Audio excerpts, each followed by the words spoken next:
Good morning. You are listening to Morning Joy, where truth matters. It is Wednesday, February 12th, the Wednesday of the fifth week in Ordinary Time.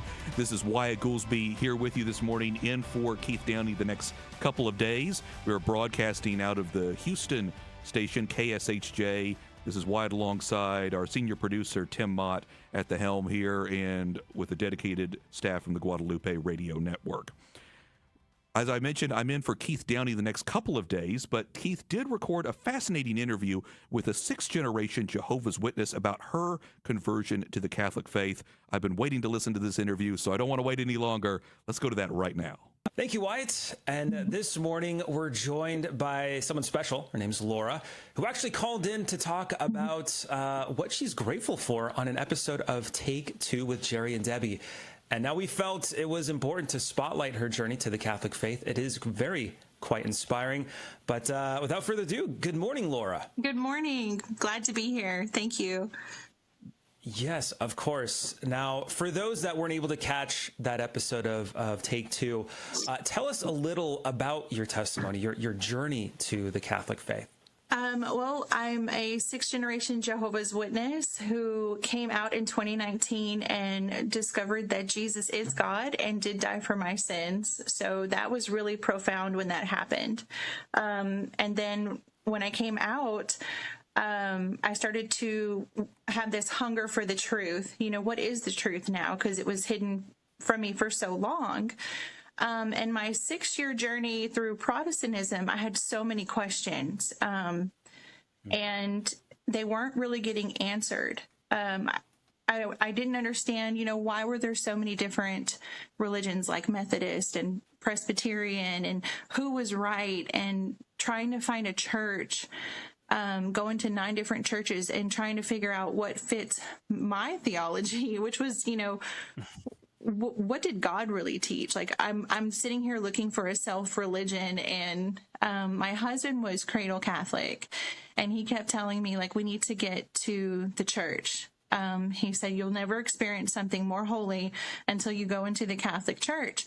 But I was terrified to do that because everything I was taught, and thinking that God would be so mad at me as soon as I stepped in there, I was quite terrified. So he was very patient with me and really helped me to, by his actions. Like, he prayed for me and he didn't argue with me, and he let me ask all those questions, and I remember one time he was trying to get a job, and I was being very sarcastic, and I said, well, why don't you ask Mary? Since she's so important, why don't you ask Mary for that job? And he was like, you know what, that's a really good idea. And he prayed that night, and he got the job the very next day. So that was my first sign. I was like, wait a minute, what's going on here? And I do remember a great conversation we had about a daughter of mine that had passed. I would tell everyone in my Baptist church, that she prayed for me. My daughter Jillian prayed for me for 10 years. And that's why I woke up, because it was an absolute miracle that I would come out of Jehovah's Witnesses, because I was I had a lineage of Jehovah's Witnesses. I was 6th generation. So I really felt like she had prayed for me. And they would look at me strange. And my husband, he told me that that's a Catholic belief, that we have the intercession of the saints, that they pray for us. So that really helped me. Those 2 instances, I started to question. But what really helped was a coworker was Catholic. And I asked her, I said, we would talk about Jesus at work. And I asked her one day, I said, but do you know him? Like, do you have a relationship with him? Do you talk to him? Because that's what I experienced. And she was like, yes, I know who he is. Like, I have a relationship with him too. And she gave me my first rosary. So I was terrified, but I put it in my office at work, and she gave me the little guide, like how to go through the rosary.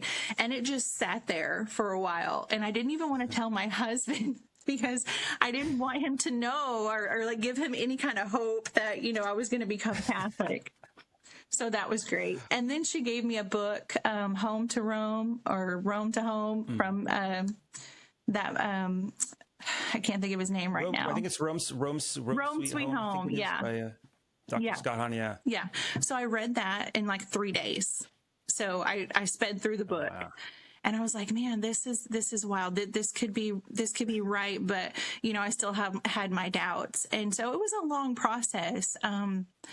But real quick, yeah. I have a question. You said you're 6th generation Jehovah's Witness. Mm-hmm. I can't imagine like your family took the news well. What was that like? Oh, they were devastated. They thought I was from the devil, because they're taught anyone outside of that religion is a spawn of Satan. Because once you know what they consider the truth, like once you're a Jehovah's Witness, there is nothing else in their eyes. So if you were one and were baptized and you left, then it was only because of a demonic force. So immediately I was cut off. And my children were cut off from their grandparents and aunt. So I lost immediately 5 family members, and to this day we haven't spoken. So that was very devastating. Yeah. I bet. Well, we'll certainly keep you and your family in prayers, and Thank you. pray that hopefully there'll be that reconnection. Yeah, absolutely. Right. But kind of back to your conversion story. So it sounds like your husband had something to do with it, right? Yes, he did. He did. That's great. So yeah. Yeah, go ahead. So after reading the book and then talking to my husband more, I was studying Revelation. I was big on Revelation because I'm an ex-Jehovah's Witness. It's all about the end times. I've got to figure out Armageddon. So I'm actually leading a Revelation study group in my Baptist church. And after 4 years, I came across the early church fathers. And I was like, who's the early church fathers? You're telling me that we've had people from the beginning? Because they told me that, the church was in corruption and it came about in the 1500s. And now I'm finding out that there's writings, in the 100th century. We have Polycarp and Ignatius, who were, contemporaries of John, and we have those writings. So I started to read like the Shepherd of Hermas and Clement of Rome, Clement of Alexandria, Ignatius, Irenaeus. And that was another mind-blowing moment that, wait a minute, there was a church all along. I didn't realize that God's church had stood the test of time. And then what really got me hooked was Matthew 16:18, where Jesus says, upon this church I will build my rock, and the gates of hell will not, consume it or, fight against it.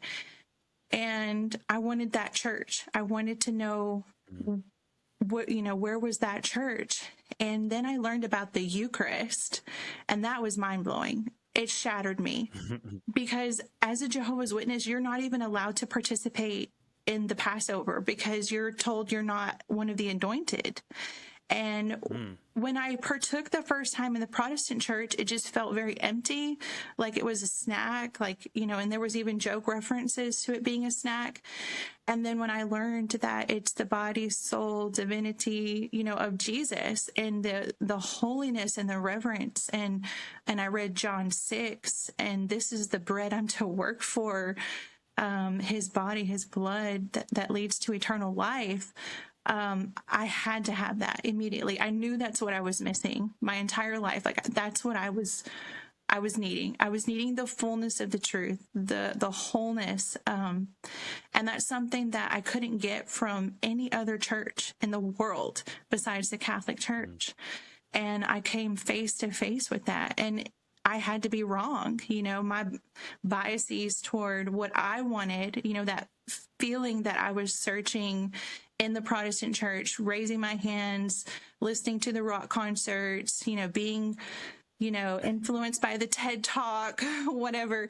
I was searching feelings when I needed the Eucharist and Christ the entire time. So I'm just so grateful that God showed me. And I remember reading Revelation, and it always said, like I've read it at least 20 times. And that part about the blessing, that you would receive a blessing for reading Revelation. And I truly feel like that blessing was coming home to the Catholic Church. That's what God gave me from searching the scriptures in Revelation. So I'm just so grateful for that. Yeah. And now I'm assuming if I remember correctly, you're an OCIA. So Yes. you're going to be, essentially, you're going to be welcomed home this Easter, correct? Yes, exactly. I'm so excited. I can't wait. I'm so ready. We are excited for you. As always, we'll continue to pray for you, and we'll be very excited once Easter comes, because we'll know that at least we now know somebody who's going to be converting. But real quick, for those out there who might have been or might be experiencing the same situation you had experienced, where maybe they're Jehovah's Witness or maybe they're another faith, any advice to them? As they're going through this, kind of working through, like, well, I want to be Catholic, but I don't know what to do.